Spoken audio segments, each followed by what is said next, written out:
Welcome to the Besties in the Books podcast, guys. I'm Liz. And I'm Ashley, and today we are bringing to you this Monster of Mine deep dive episode.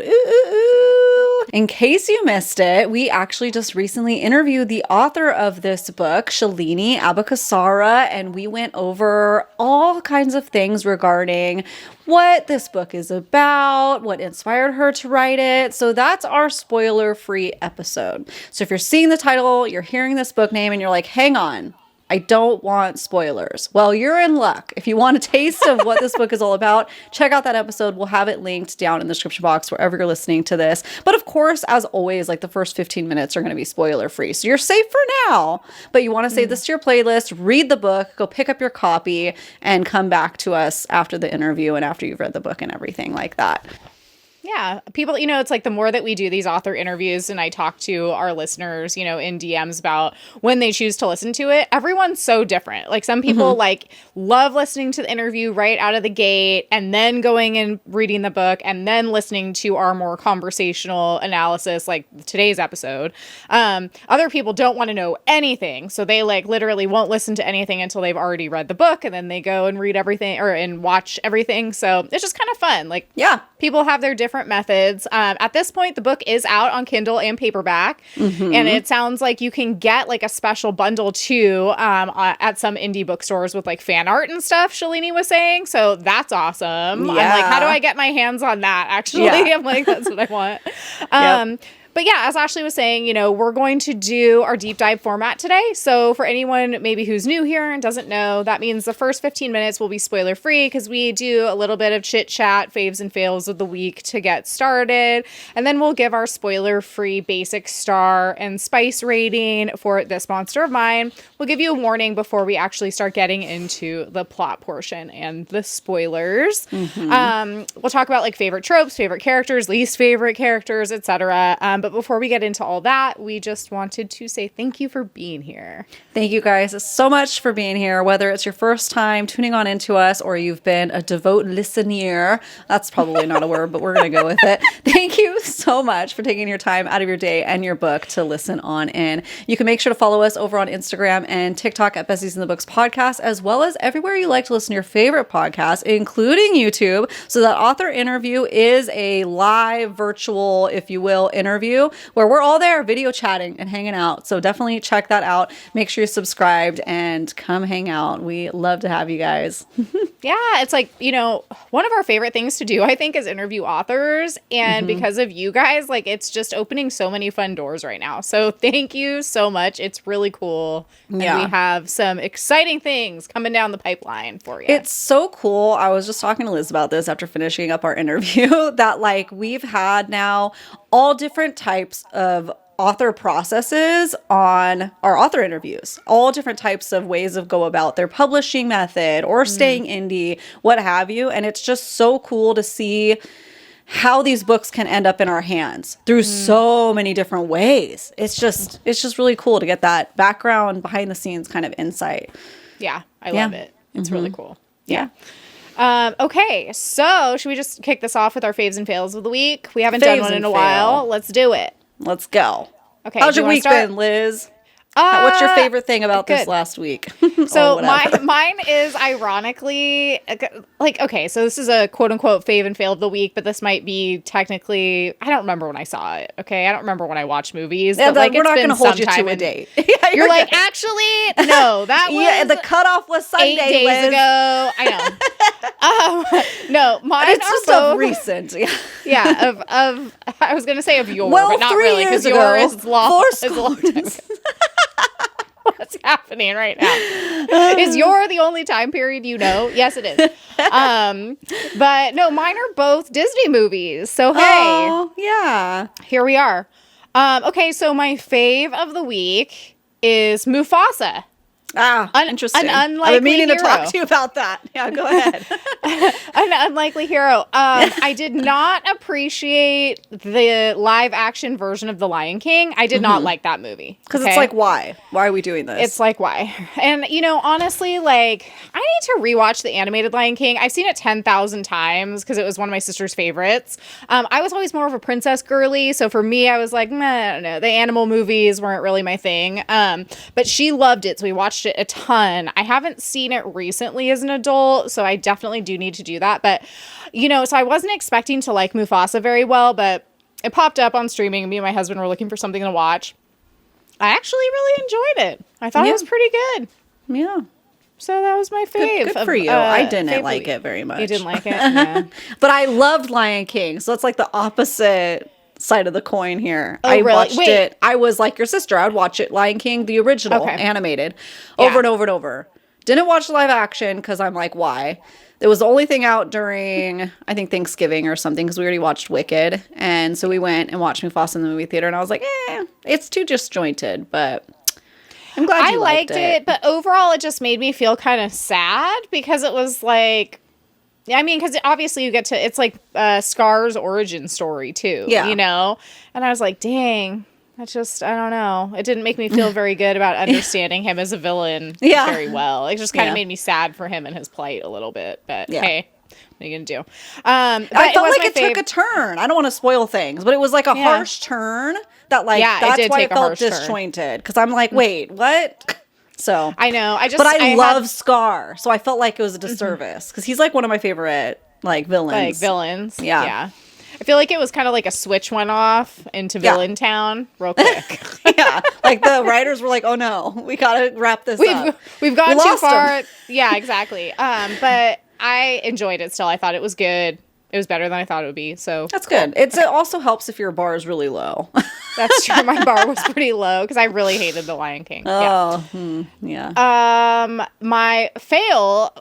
This is like, it makes no sense. Okay, this is my fail. Although I will say I talked to a client about it and she felt the exact same way, which really validated my feelings. We went and saw Snow White during opening weekend. I really liked it. I don't know if I'd say love. I really enjoyed it.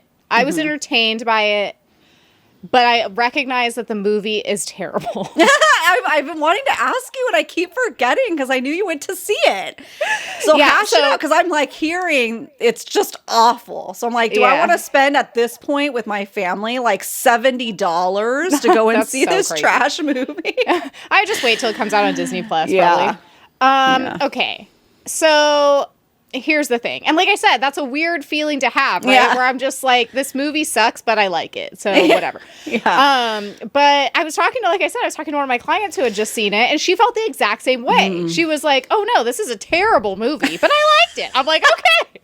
Right. Almost like you have to look at it as a separate entity. Is that what it is? Yes. Like, don't think of it as Snow White.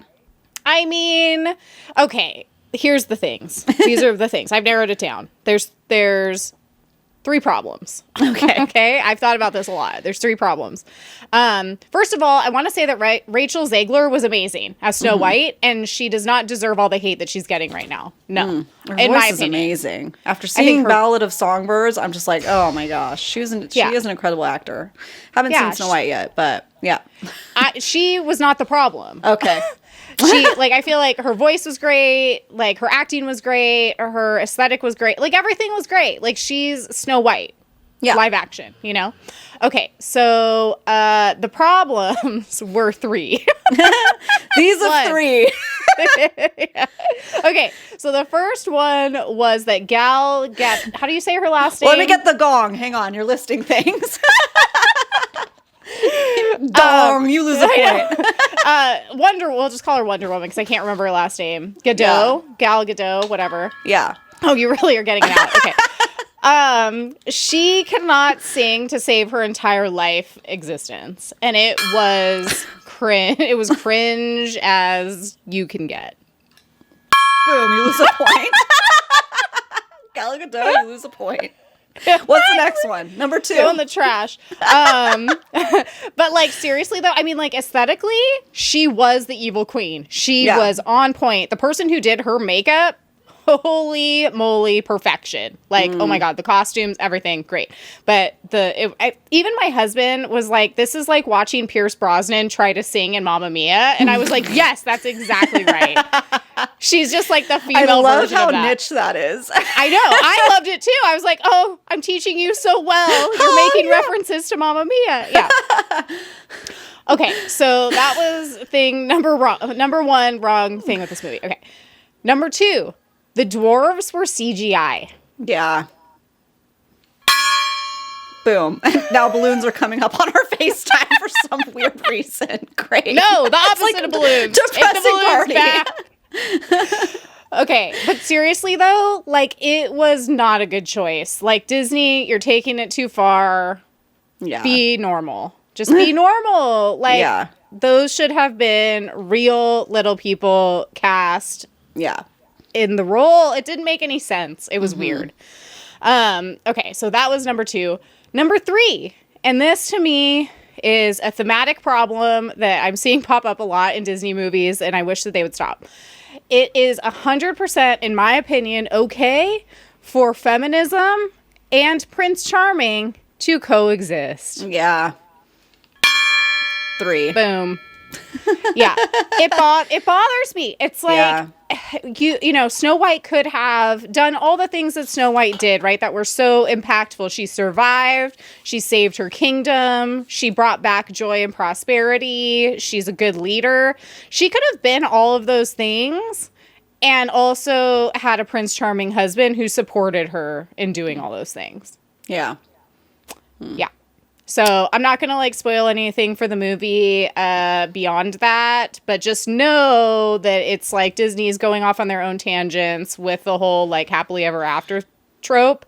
And I feel like for me, I like fairy tales because there is a happily ever after, because she does get to be with Prince Charming. You know, I like them for these reasons. I don't feel like it's mutually exclusive. Like, I can only be a strong, independent woman if I don't get a Prince Charming, is what that seems like to me. And I don't like that. Yeah. Because it's like, what do we love from our books? What we love from our books is that you get the guy and he supports your endeavors. They're like, no, it's too unrealistic. Just get rid of the guy. Just get rid of him. Can't ask him to be supportive. Yeah, right. Good luck. Yeah. I mean, there still was a guy, but it just wasn't the same, in my opinion. So because of these problems 3, it was a fail for me, but also I enjoyed it, and I'll probably watch it again. Like, I'm not gonna lie. Just gotta kind of separate it almost. Yeah. My fave has to do with a movie too. Okay. So my fave is that last week we had, sorry, I'm outside the parameters. No, it was last Friday. It was a few days ago. Me and the girls watched The Secret Garden. Oh, right. It was so good. Oh my gosh. Okay. So it's also my fail, right? Because if you watched my Instagram stories, you guys went on a journey with me. And trying to find the right Liz, one. Thank the crows for Liz for watching my Instagram stories right when they went up. Thank you so much, because we were watching the wrong one. So my fail is that, okay, we put the wrong one on. Okay, because it was on Amazon Prime that you could rent them. It had a free one. They all said 1993. I was like, great. Okay, I'm born in 88. So I'm like, 93, that sounds probably right. And they're all 93. So great. I'll pick one. This looks old. Okay, great. I picked that. And it's slow. The 9-year-old, and she has a song. We were inspired because she's in MTC, musical theater, and she has a song from the musical Secret Garden. So I was like, oh, let's give you some context. So let's watch the movie. I haven't watched it since I was like 5, but I would watch it on repeat with my sister. You know, she loved that movie. Yeah, same. So, but then it hasn't happened since. So I don't really have much memory of this place, okay? I know the gist. I know there's a wailing kid and there's a secret garden. That's about as much context as I remember. So we're watching the old one, and the 9-year-old's hanging on, but the 4-year-old is like, yeah, right. Like, give me a break. This is so grainy, you know? It's so slow. And I'm like, it's fine. I would keep watching it. But then Liz, I had a DM that said, oh, this is the one that we watched. And it was a different one that was in the list. It was a Hallmark movie, which is interesting. I didn't realize. And it's just a girl with brunette hair. And then they had all different covers. So, because, you know, they have like a million covers for each movie. So it's like, okay, great. It looks like then it's this one. And then I Googled it on IMDb, and the one that we were watching was actually the 70s. Okay. So then I put on the one that actually said 1993, according to IMDb. I was like, okay, I think it's this one because they're just girls with bangs. Okay. Brunette little girls with bangs. Great. So we do that one. And then and it was great. I have to say it was, I'll put the cover of the one that we actually ended up watching on the screen for you to see because it was so beautifully done. Like 10 out of 10, I tell you to make sure to watch it. Watch it with your sisters because it is different than the one Liz actually was trying to have me watch. Because it was very like fantastical feeling, beautiful artistic setting, and you have that castle and the actors were great. Everything about it was beautiful. So we loved it. I will watch again. I'm going to try to buy a physical copy. But the fail is that I still didn't watch the right one. So I remember the one that we liked as kids was kind of dark.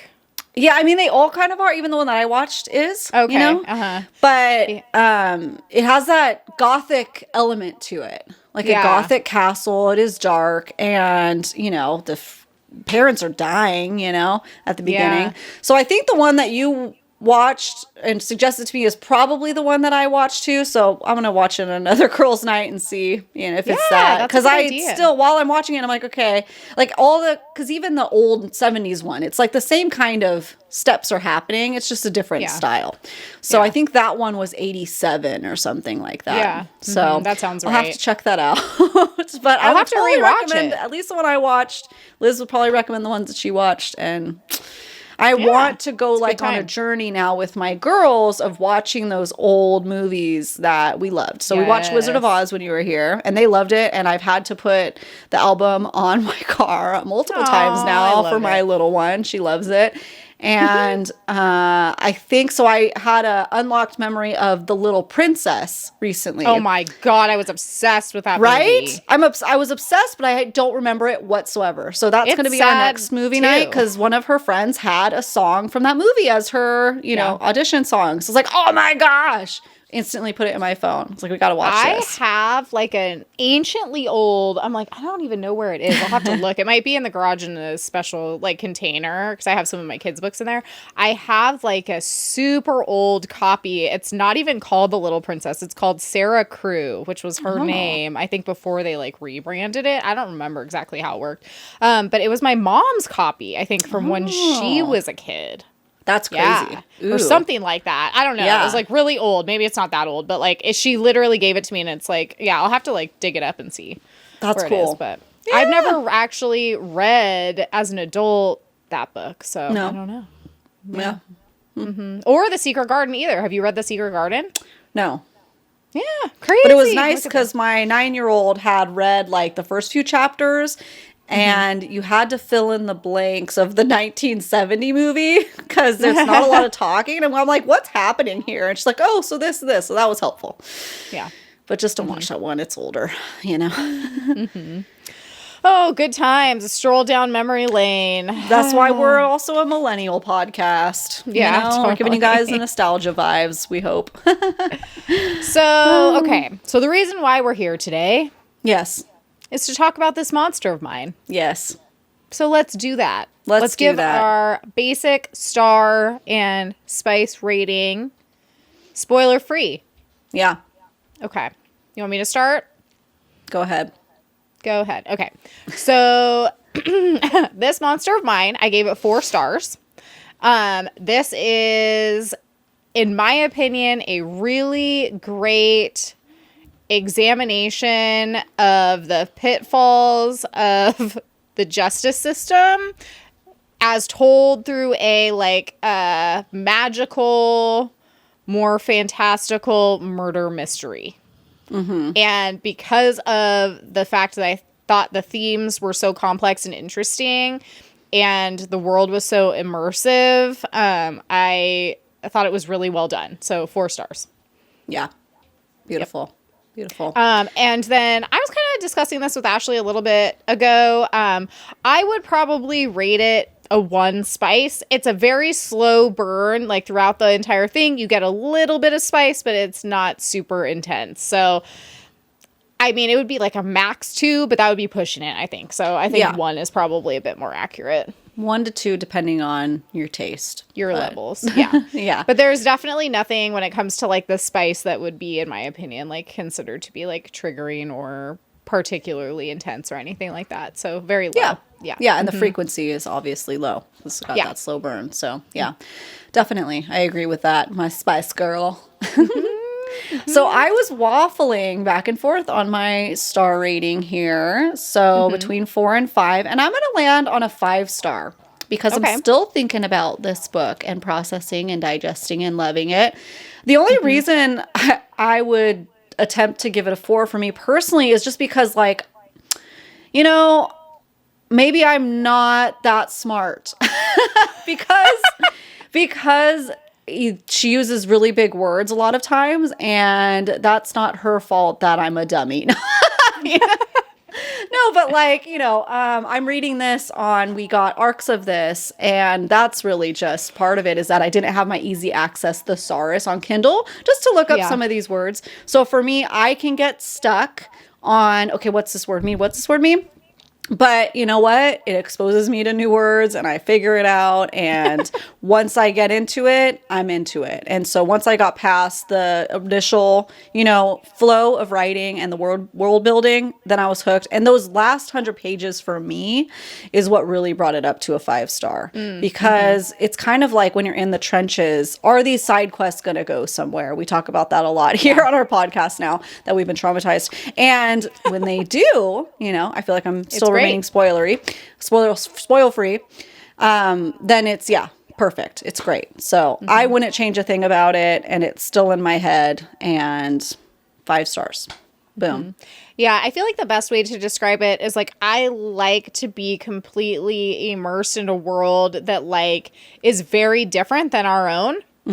And this one, in my opinion, had a lot of kind of almost like philosophical like similarities. But the world itself was very different, but the way that she painted it was extremely vivid. And so, like, to me, it reminded me a lot of some of my favorite books, which are like the Hurricane Wars or When the Moon Hatched. Yes. Like books where like the world building is really intense and thorough. And I feel like sometimes that can feel a little intimidating in the beginning.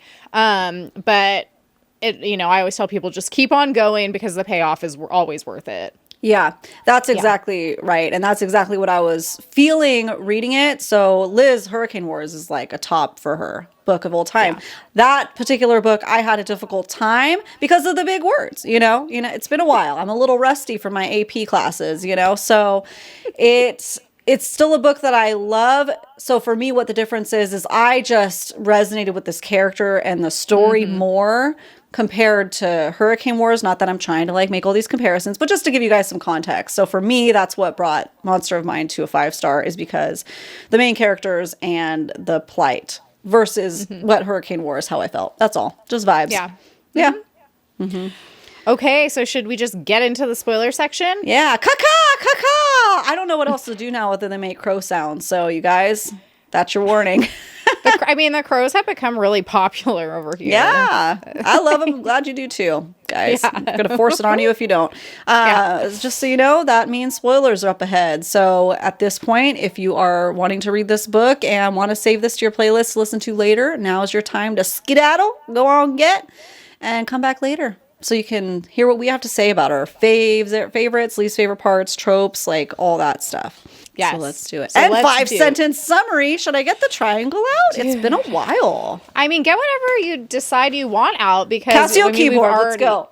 We've already had the gong today. So yeah, let's mix it up. Let's do the triangle. It's been a minute. Okay, so full disclaimer, and also apologies. Apologies to Shalini ahead of time. I'm sorry, but it's really hard. A lot of this stuff like is just hard to pronounce. Yeah. So just to put it into context, a lot of this was, she said, inspired by ancient Rome. Take that with what you will. That means I cannot say half of the names without messing them up. So here we go. Okay. It's fantasy. We don't know how to say things. We know how to read them. And still, you know, they implant in your brain in such a way that it's no turning back. There's no turning We back. That's try the and bottom it line. makes it worse. Yeah. You know? So here we are. Yeah. Okay, the 5-sentence summary of this monster of mine. Sarai is the Sidran Tower Girl, an infamous unsolved mystery in a region called Urdinye, of a case in which a 14-year-old girl had traveled from a tiny town called Irsamia to the city of Edessa to become a tetrarch's petitor. Is that how you say that? Yeah. Yeah, sure. A truth teller who uses magic to help solve crimes and enforce the law for one of the 4 people in charge, but was instead pushed from the top of a tower to her quote-unquote death, but survived with the help of a mystery man who ordered the healers to fix her, give her a new face, and send her home. Oh, that was terrible. I'm a little rusty. 1.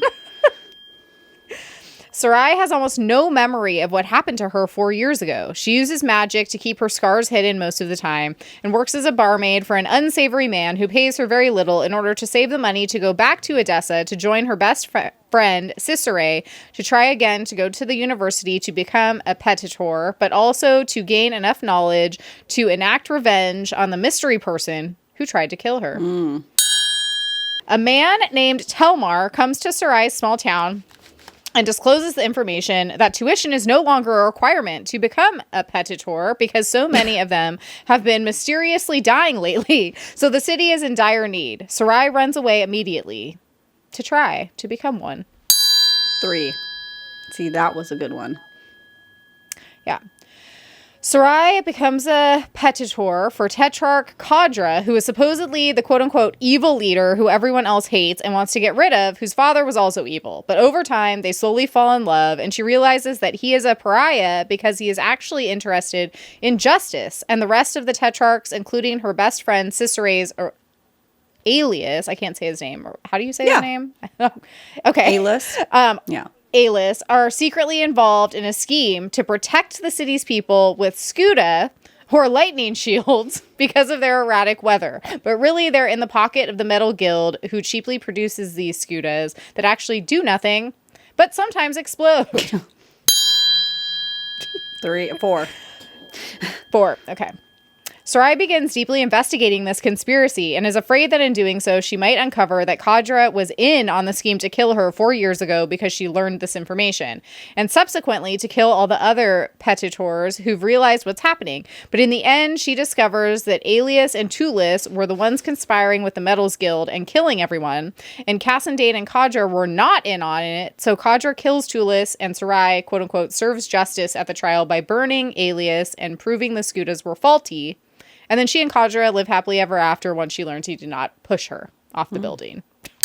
5. 5. And I put happily ever after in quotes because we don't really know. Because a sequel is coming out, so we are not really sure what happens. But it ends in a good way. And then, and we also mentioned that those guys were the guys that pushed her, right? That threw her over? Yeah.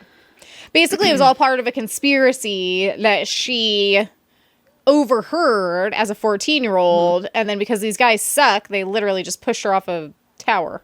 That was Kill crazy. her. That was crazy. It was crazy. Wow, so much happened in just 400 pages, guys. A lot happened. I know. Whew. I know. It's not even a long one. It's just like literally, it's like packed with stuff, and I feel like, there's just it's a lot of political subterfuge. It's basically like, you have this girl and then woman who wants to go and like make a difference by helping, bring people justice, and basically finds out that the people making the laws are corrupt. Yeah. Shocking.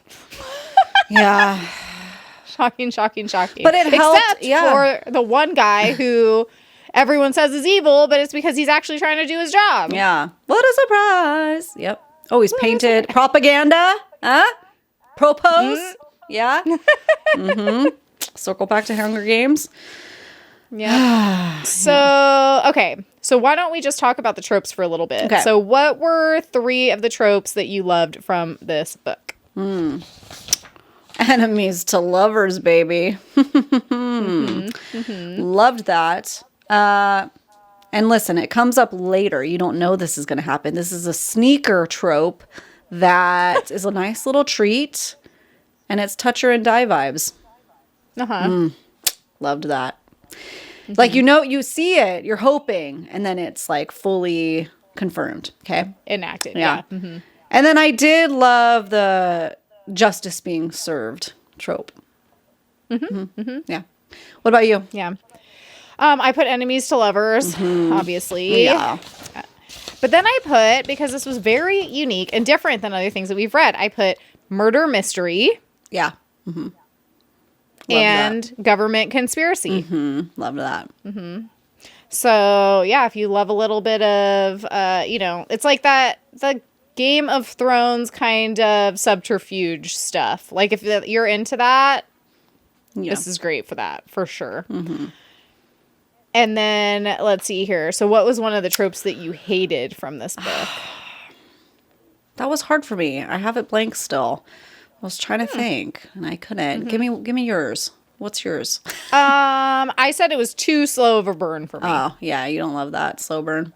I like a good slow I burn. mean, I like a good slow burn, but I feel like it was a little bit too much of a slow burn for me if I had to choose something. Yeah.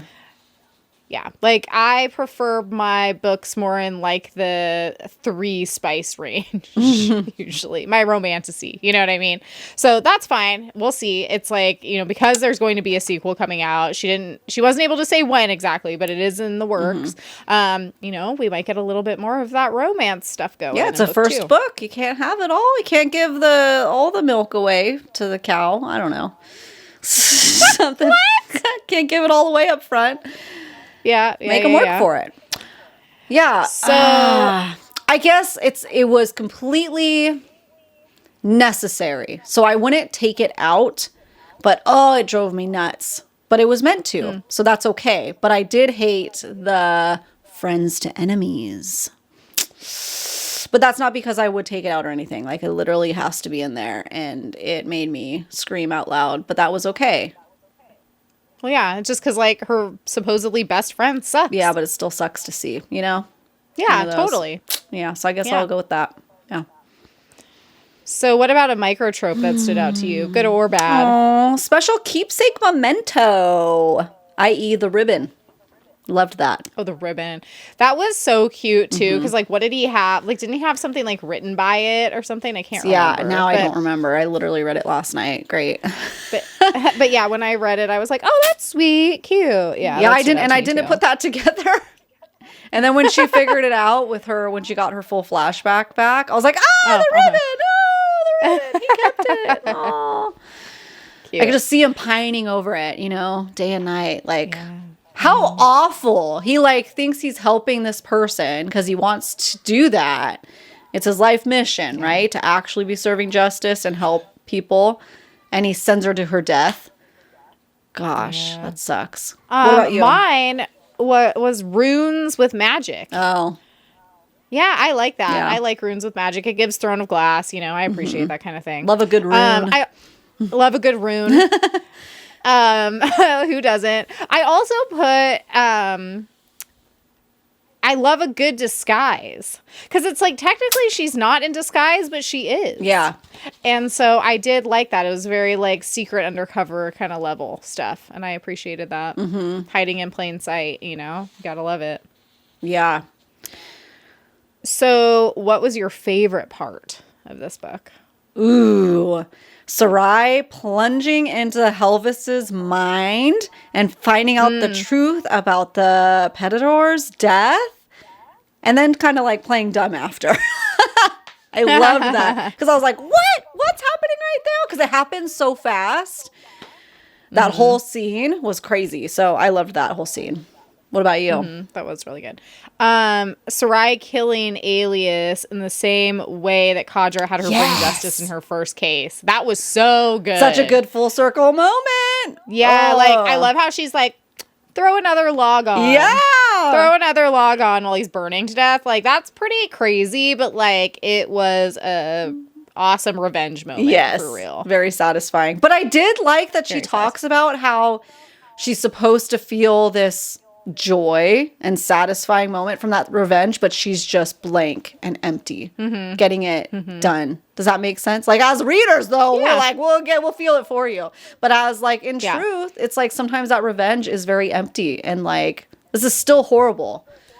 I shouldn't Yeah. have had to do No, this because it's totally. probably that. Yeah. You know, I shouldn't have to be killing this person. They shouldn't have thrown me off the thing to begin with. This sucks. Off the tower. They shouldn't have tried to kill me. Yeah. Yeah. Gosh. They shouldn't be working with this company to manufacture faulty protection for our citizens and then pretend like it's fine. I loved that theme that she interwove into there, though. That, like, the villagers are then blaming the people on not having enough faith in the gods, and that's why their house is struck down. That was genius. Like, yeah, I agree.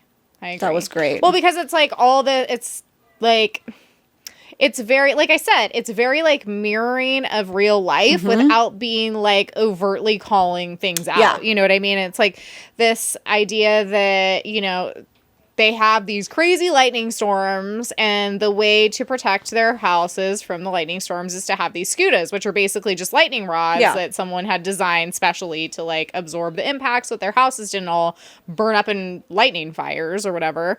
And what did they go and do? Well, the company who makes them figured out how to manufacture them cheaper. Yeah. So that, you know, they could pocket more of the money. And so And they filled strategically place them on properties that they want to own.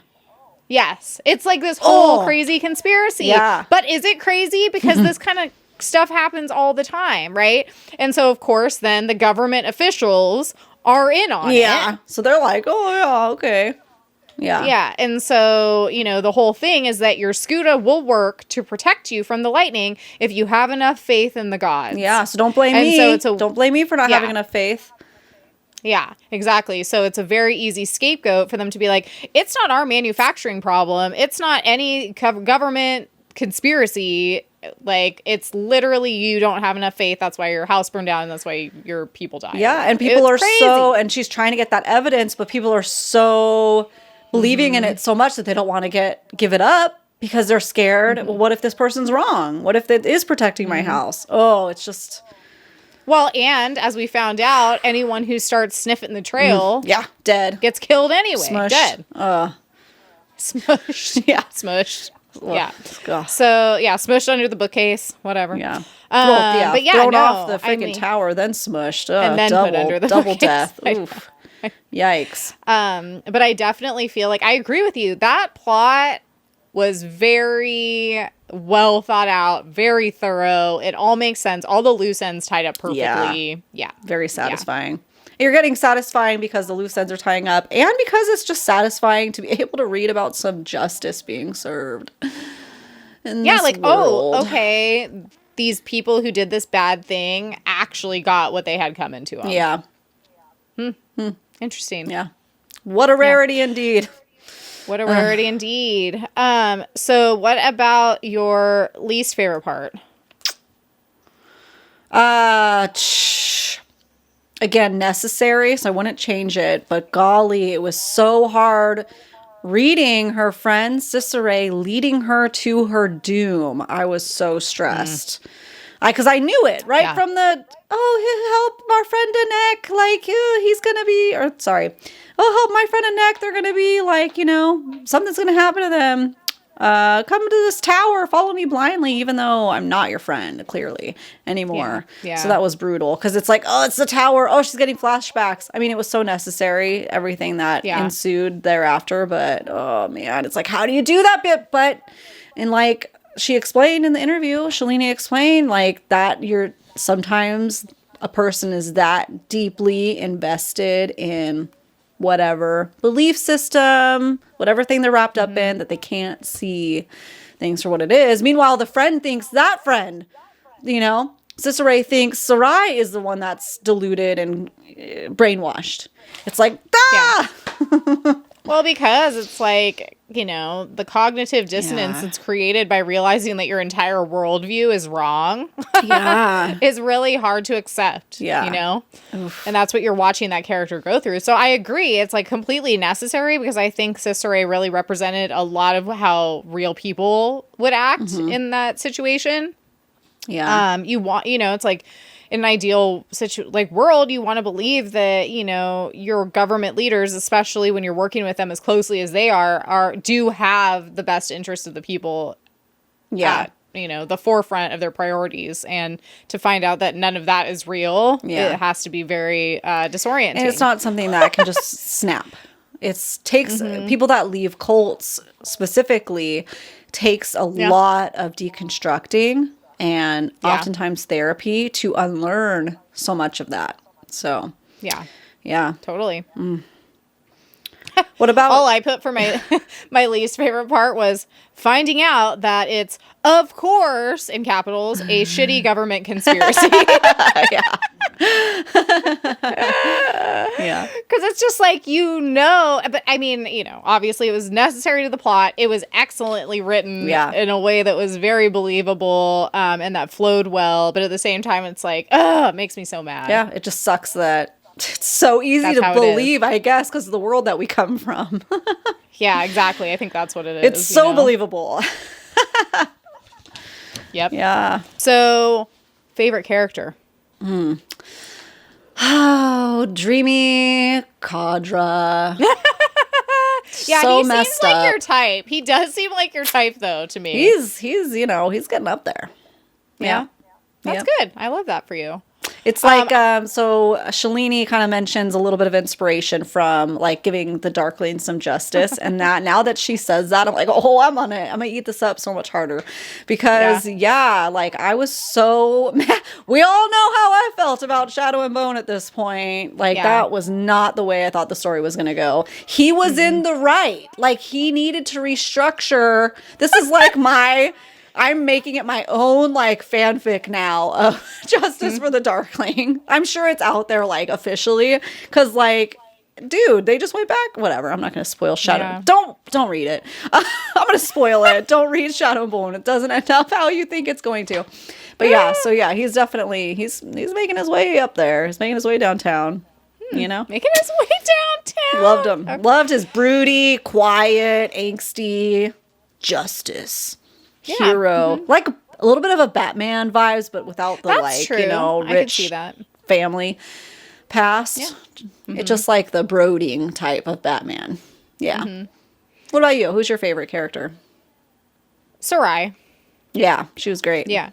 I really, really appreciated her character. I loved how like she was just a believable character. Yeah. Which I really appreciated. Like, she has these, abilities to do truth telling, to go into people's minds and sift out the truth, like all this kind of stuff. But she's also, coming from her own place of wanting, justice and revenge. And so I felt like she was just a very well-rounded character. Like, I'm going to go undercover and do all this stuff because I do want to serve justice to the people, but I also want to be able to serve justice to the person who harmed me. Yeah. Also. 2 for 1. So I was like, it was a little bit of like a personal vendetta story, but like I also feel like, she was just a believable character living out her plight. And she didn't crumple like a leaf, but she also wasn't, in my opinion, unrealistically like perfect or strong or all knowing either. Yeah. I feel like it was just a good balance. Yeah, definitely. And we got to see her also, we did get to see her deconstruct, her beliefs on the justice system that they had there and get to see her fully step into her power by the end. Yeah, 100%. So, it was great. Yeah. With Kadra, who supported her, but then was strong in his own right as well, which I did appreciate. It was a good balance, I feel. Yeah, definitely. What about your least favorite? Cicere, that alleged best friend. Ooh, finding out she saw her fall off the tower. And then she held on to that for 4 years. Like, it did make sense why she felt so strongly that Kadra was behind it, essentially. Because that's all she saw, right? She just saw her on the ground with Kadra next to her. But you, biatch, did not like her. She just seemed like that friend that was jealous too, and she, reading her story of like, oh, you're here early, like, oh, maybe you can't come. And then, sent her to her death. She didn't know she was sending her to her death, but she sure didn't do anything about it. But I can see how, we talked about in the interview how there's a little piece of us in each character. And, if you're in that situation, what would you do if you see your friend, what you see just got killed, smashed on the ground, Yeah. Ooh, and you're a new scholar there, and then your friend survives somehow. How do you live with that? Like, how do you tell them, sorry, I saw it, I did nothing? It was messy, and life is messy. And they were really young. They were 14. Really young. Yeah, they're really young. They're literally 14 when that happened. And what are you gonna what are you gonna do? You just sent her to these scholars, headmasters or whatever. Do you run to them? Like, she also didn't really know. She should have had a little bit more speculation, but hey, she was already knee deep into it. Yeah, and young. Young. What about you? Least favorite character? That's exactly what I put. Yeah. Yeah, same thing. I feel like, just the betrayal. Yeah. The betrayal and, like, this incessant need to, like, double down on, supporting a system and people who theoretically should be doing the right thing when all of the evidence points to the fact that they're not doing the right thing, but you just won't see the truth. It's like you're so hell-bent on just being like, no, this is how it is. These are the good guys. Everything's fine. That you're not seeing like, no, but they're literally evil and they're doing all this bad stuff, but you just want it to work so bad. It's like, stop trying to make fetch happen. You know what I mean? It's like, it's not going to happen. Yeah. It's the same thing. And for that reason, the betrayal was terrible, obviously, but it was more so like the doubling down on just not being willing to see, the problems with what was going on, largely due, to her own privilege also.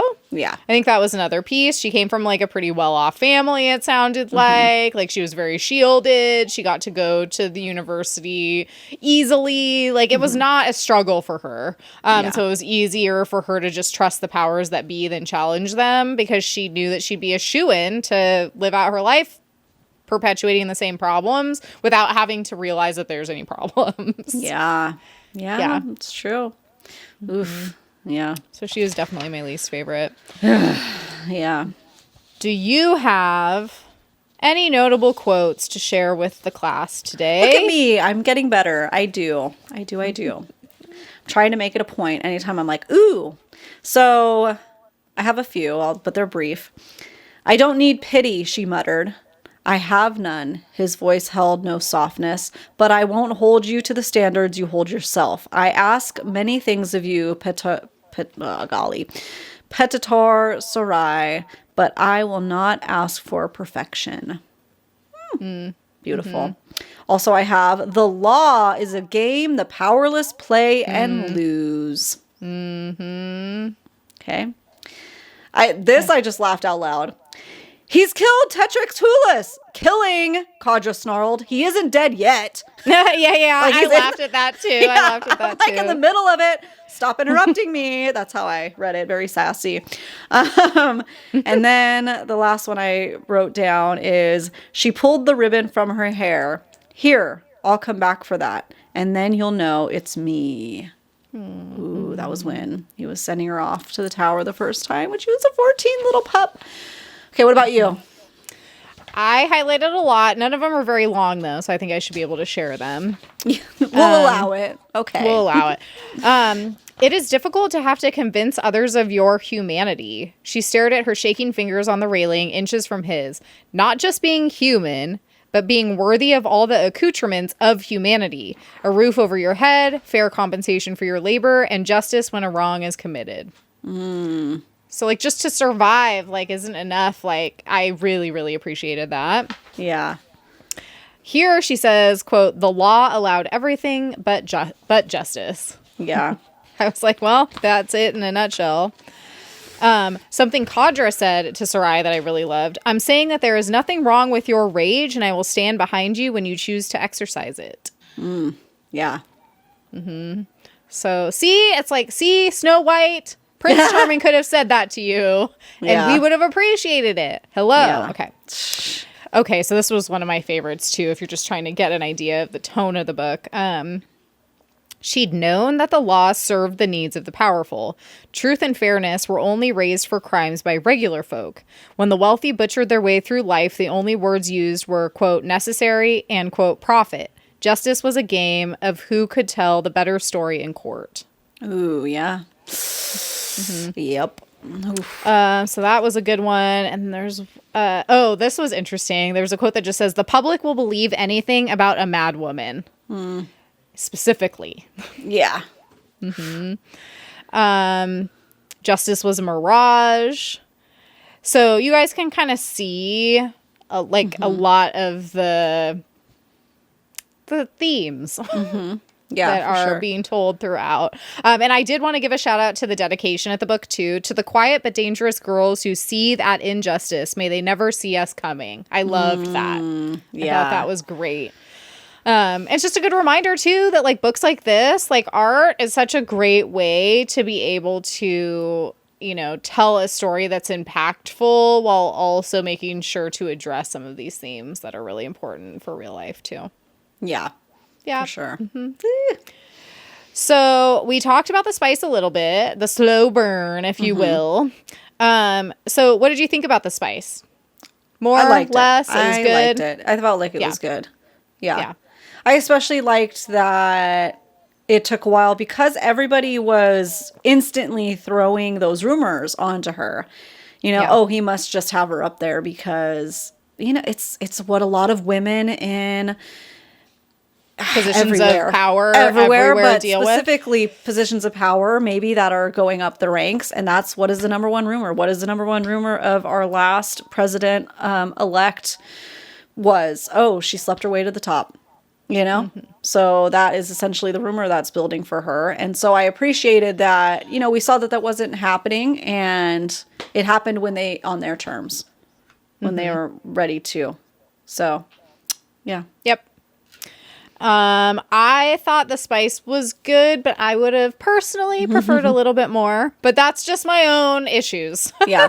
I think if I were to like really critique it more is like throw us a little, what is that Pride and Prejudice moment where you see like, you know, the hand brushing. Twitch, the hand jaw twitch, like I mean, there was a lot of staring, I feel. Well, yeah, and she did like, you know, we had her, but we only have her monologue. So we see her moments that she has that, oh, shoot, he's so hot, basically.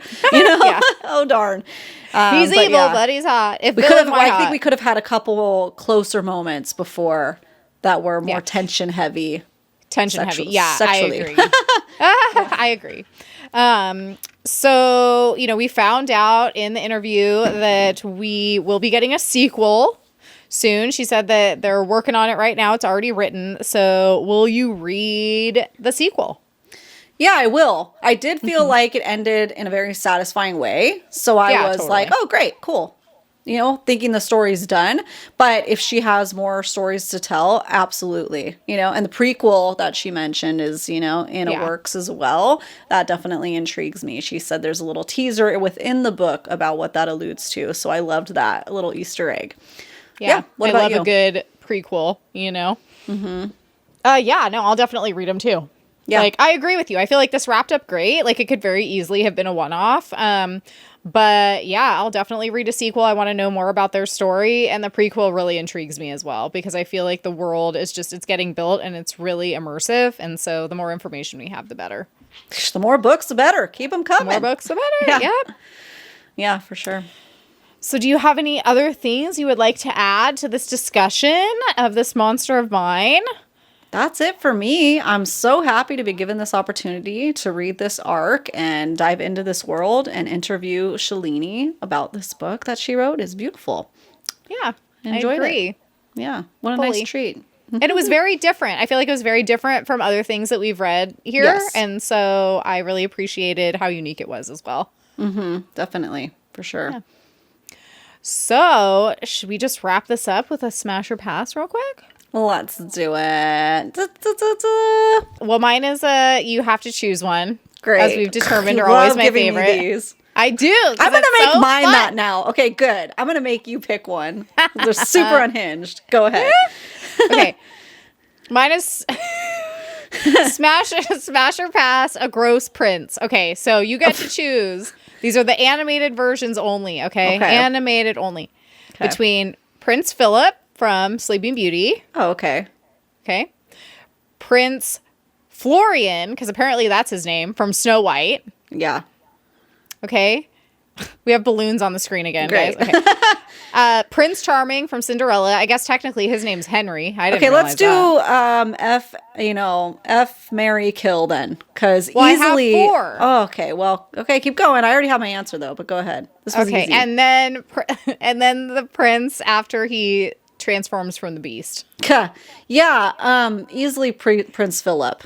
I've always loved him. So. Yeah, me too. He's a little bit Magoo still. Like if you watch it as an adult, he's definitely pretty Magoo. But like he's a ginger. Yeah. Like strawberry blonde. That I love that. But he dresses sharp. He's like, F you, dad. Like, yeah, he dresses he's a little sharp. A little angsty. Yeah, the way he wears that hat is just great. This is easy for me. Those riding boots. Ooh. Ooh. Ooh. The way he rides that horse. Ooh. Yeah, Prince Philip for me all the way for sure. Okay, so let's rank them then, because that was too easy. Okay. So wait, what was the third one that you said? Okay, so Prince Charming, from Cinderella, but the animated one. So we have Philip, Prince Charming, and then the prince from Snow White, and then Prince from Beauty and the Beast. Okay, Prince, but not in beast form. Yeah, not in beast form. Yeah, instant bottom of the list. Let's see. So. A ranking of most smashable to most passable. Okay. Yeah. Okay. Yes. Prince Philip, obviously. Yeah. Like, why am I forgetting the instant? Like, you give me the list. I keep forgetting that one. Cinderella, Snow White, Beauty and the Beast. Okay, Cinderella, because they're forgettable. They're not memorable. Okay. Yeah. That Cinderella guy is such an idiot for not just asking what her name was for 3 hours, I'm assuming, of dancing. So, idiot boys making idiot decisions. Oh, but I really don't like the Snow White one. Oh. Yeah, because if this is going purely off of looks. They look a lot alike, you know? Well, the one from Cinderella is a brunette. I think they both are. He's this guy. Yeah. Ugh, I hate his suit. Okay, he gets the bottom. He gets the bottom?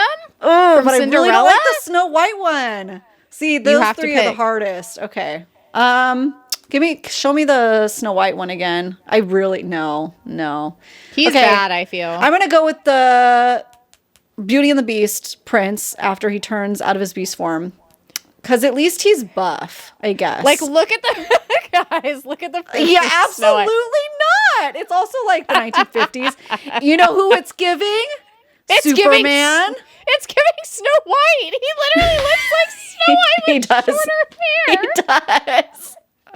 But also, he looks like all the guys that play Superman minus Henry Cavill, but it's still. I was going to say, I'm sorry, if he looked like the animated version of Henry Cavill, we'd be all set right now. That just doesn't do it for me. Okay, so he's the bottom. Okay, he literally looks like Snow White's brother. Like he could be her brother. Okay. I mean, it probably was. That's probably why the evil queen was like, you gotta kill her. They're incest. Get them out of here. Out of here. Give me gotta end this. Kill them out. So, okay, all right. Final answer is gonna be Prince Philip, Beast after he's in his normal prince human form, whatever. And then he has big hands. And then we have to go with so you know what I mean? We have to go with Cinderella, I guess. He's gonna be a dummy though, but at least he doesn't look like Snow White. So Snow White's brother's on the bottom. Snow White's brother? Yeah. I would say the same, but I will reverse the 2 middle ones. So Cinderella Prince would be number 2 for me, and then Beauty and the Beast Prince would be number 3. You like that suit, do you? I don't like the suit, but he is, in my opinion, a little better looking. Okay. All right. Yeah. And I didn't compare their hands, but we might have to do a deep dive on that later. We have to do an investigation. Guys, wait. I have to give a small shout out right now. This will be like a nugget of information for anyone who is really into the series. So we just started reading the next series that we're doing for mini episodes. This is on the DL right now. We have not announced it yet. Yeah, we have. We have? In this episode? Yes. Okay, so I could just talk Say about it. Yeah, just talk about it. Okay, great. So, literally, okay, so we're reading 50 Shades of Grey right now. I'm probably about 3/4 of the way through the first book. She cannot stop talking about how long his fingers are. Ew. And I literally cannot. It's like every 5 seconds. Because I just read only 10 pages so far at the time of filming this, and she had already mentioned how long his fingers were. Oh, it keeps going. Duh. Forever. Yeah, but it's like not even like in a sexual way. It's like literally just like in a descriptive way. Like he grabbed the soda with his long fingers. People that have read it are like, yep, yeah, it's a problem. Like, why is it all the time? Like we get it. He's got long fingers. Okay, long fingers are not the same as big hands either. They're not. I said it. They're not the same. Because I definitely think of like E.T. fingers. Like, no. Get him out of here. Get out of here. So anyways, yeah, these things matter. Okay, so what do you have for your Smash or Pass for me? So I'm going to make you pick now. Great, okay? I'm excited. So Monsters, Inc., you have to pick between Sully and Mike Wazowski. Sully's like the big furry one, right? Yeah. What does the other guy look like? I don't remember. The giant eyeball. Okay, I picked the big furry monster guy. Yeah. He's easy. cute. Yeah, he's cute. He's cozy. Yeah. Mm-hmm. I haven't seen those in a really long time. Like, yeah. A really, really long time. I should probably rewatch one at some point. You know, I think John Candy voices him or somebody like that, so it definitely takes it out. It's definitely not great, but Billy Crystal's also Mike Wazowski. No, I love them. I'm talking about Smash or Pass wise. But yeah. They're great voices. They do a great job, but, you know, doesn't do it for me. Yeah, I mean, me neither, but if I had to choose one. Yeah, if you had to choose. Yeah. Yeah. Just braid his little hairs everywhere. Oh my God. We'll have to have you guys rate the Disney princes. That'll be funny. And then, you know what I'm going to do? I'm going to put this out there. That way it holds me accountable to actually doing it. Mm-hmm. I am going to find pictures of all of their hands and then we will compare them all. Yeah. So that'll be a nice little graph that we can also vote on in stories. Yeah. Who's got the best hands? Christian Grey? Listen, I've seen the Beast's foot. He gets a moment. It's him. He has the best. It has to be. He has a good foot. Yeah. That sounds Are weird, we comparing feet now or hands? No, but I think they show his hands too. And if his hands look anything like his feet, I can't even finish that sentence. What is this podcast? I don't know, but there's nothing worse than a man foot. Like, I'm sorry, there's nothing worse than a man foot. It's the way the light comes out of it. It's just great. Yeah, no, you can picture it. He's twirling around in a circle, so and there's all the light. It's shooting out. Weird alien fingers. I don't think so. I think he's definitely muscular. So his hands, what if they're just little tiny little doll hands like Judy's? Gross. Well, this will be an interesting discovery. This podcast took a turn. Watch, it's like the Snow White. Like, Snow White's brother actually has the best hands out of all four of them. Dang it, what do we do now?